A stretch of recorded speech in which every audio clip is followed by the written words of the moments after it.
ఓం గం గణపతయే నమః. శివాయ గురవే నమః. ఓం వాగర్ధావివ సంపృక్తౌ వాగర్ధ ప్రతిపత్తయే జగతః పితరౌ వందే పార్వతీ పరమేశ్వరౌ.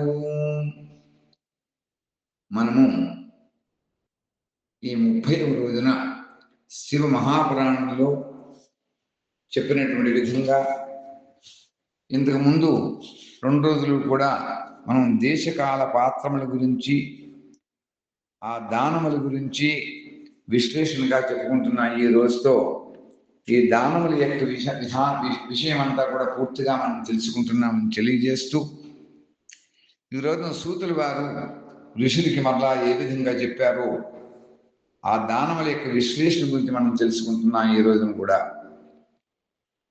గోవు మొదలైనటువంటి 12 వస్తువులను కూడా చైత్రమాసం, అంటే మనకు 12 మాసములు ఉన్నాయి కాబట్టి తెలుగు మాసములలో, ఆ మాసములలో చైత్రమాసం మొదలుకొని 12 నెలలు కూడా క్రమముగా దానం చెయ్యాలి అని చెప్తున్నారు. అవి ఏమిటనేవి కింద ఇప్పుడు చెప్తున్నారు. గోవు, భూమి, తిలలు, బంగారం, నెయ్యి, వస్త్రములు, ధాన్యము, బెల్లము, వెండి, ఉప్పు, కూష్మాండం అంటే గుమ్మడికాయ అని, కన్యారత్నం, ఇవి 12 వస్తువులు.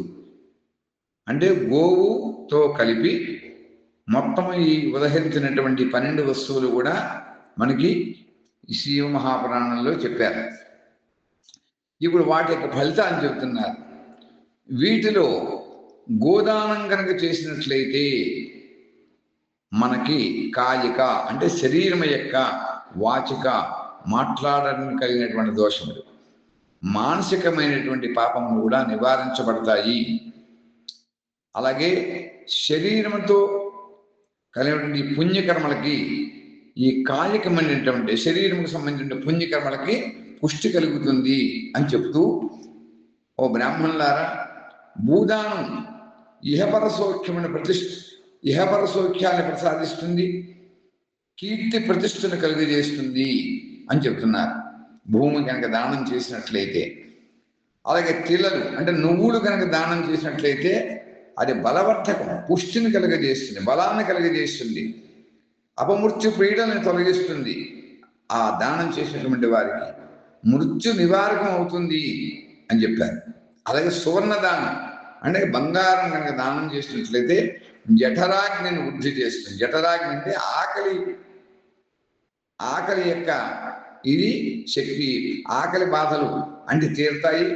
అలాగే ఎవరికైనా జఠరాగ్ని, ఆకలి మందగించడం వల్ల కానీ, ఆ ఆకలి రోగములు కానీ ఉన్నట్లయితే అటువంటి రోగములు పోయి వారికి జఠరాగ్ని అదంతా కూడా వృద్ధి అవుతుంది అని చెప్పారు. అలాగే అది వారి యొక్క ఈ సువర్ణదానం వల్ల అదే మహావీర్యదాయకం అని కూడా చెబుతూ, ఇప్పుడు నెయ్యిని కనుక దానం చేసినట్లయితే పుష్టి కలుగుతుంది, ఆరోగ్యవంతులవుతారు అని చెప్పారు. అలాగే వస్త్రదానం ఆ ఇచ్చినటువంటి వారికి ఆయుష్ని, వృద్ధిని కూడా చేస్తుంది అని చెప్తున్నారు. అలాగే ధాన్యం దానం చేసినట్లయితే అన్నము, అలాగే ధనముల యొక్క సమృద్ధికి కూడా కారణమవుతుంది. ఎవరైతే ధాన్య దానం చేస్తారో వాళ్ళకి అన్ని రకాలకి లోటు ఉండదు, ధనమును కూడా లోటు ఉండకుండా సమృద్ధిగా ధనవంతులు అవుతారు అని చెప్తున్నారు. అలాగే గుడదానం అంటే బెల్లమును కనుక దానం చేసినట్లయితే మధురమైనటువంటి భోజనాలు, తృప్తి అంటే తీపికరమైనటువంటి భోజనాలు వారికి సమకూరుతాయి అని చెప్పారు. అలాగే వెండి దానం కనుక చేసినట్లయితే వారికి వీర్య వృద్ధి కలుగుతుంది అని చెప్తున్నారు. లవణదానం, ఉప్పు కనుక దానం చేసినట్లయితే చక్కటి భోజనములు, షడ్రసోపేతమైనటువంటి భోజనాలు వారికి సమకూరుతాయి ఆ దాతకి అని చెప్తున్నారు. అన్ని దానముల కంటే అన్ని దానములు కూడా సకల సమృద్ధిని, ఆ దాతకు సిద్ధిని కూడా కలుగజేస్తాయి.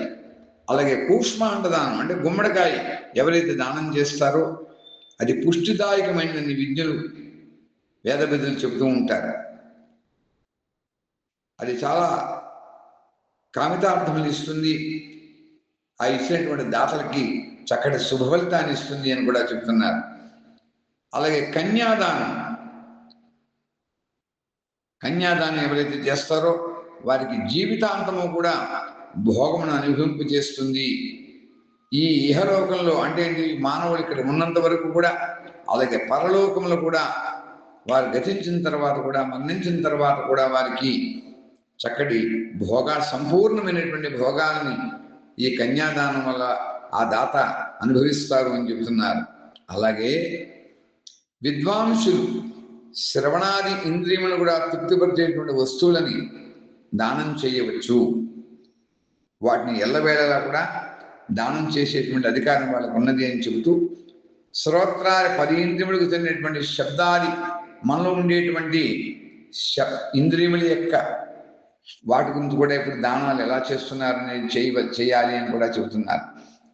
మనలో ఉండేటువంటి శ్రోత్రాది 10 ఇంద్రియములకు చెందినటువంటి శబ్దాది 10 విషయముల గురించినటువంటి వాటిని కూడా దానం చేసినట్లయితే అవి భోగానుభవ ప్రాప్తి కలిగిస్తాయి అని కూడా చెప్తున్నారు.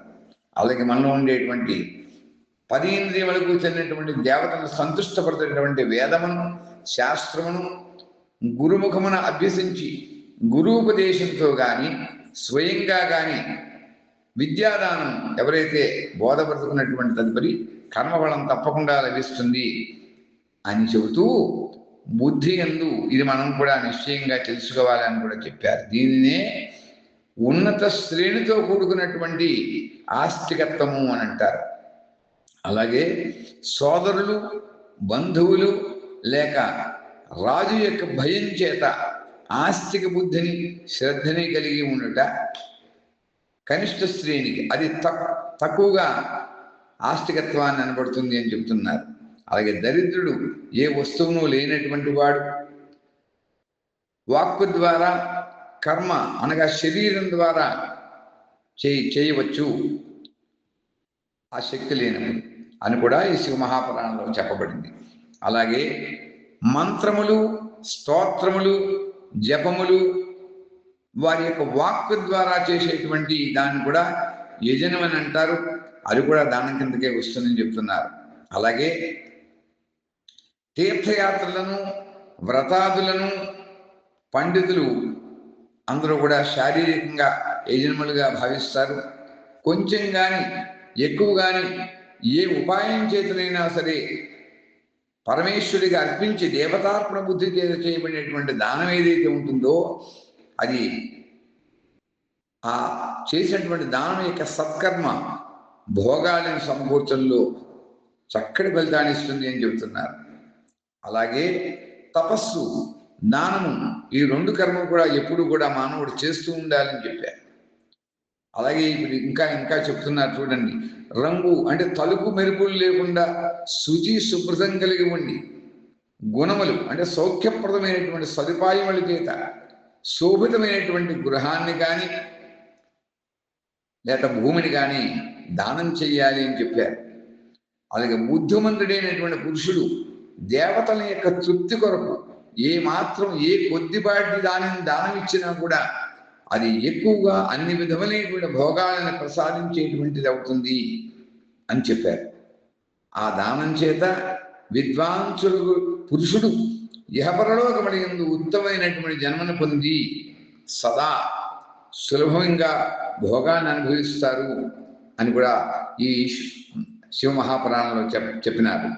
ఈశ్వరార్పణ బుద్ధితో సర్వం ఈశ్వరార్పణం అని ఎవరైతే ఆ బుద్ధితోటి యజ్ఞములు కానీ దానములు కానీ మొదలైన కర్మలని చేస్తూ ఉంటారో ఆ మానవులకు మోక్ష ఫలితమును అర్హత కలిగిన వారుగా చెప్తారు.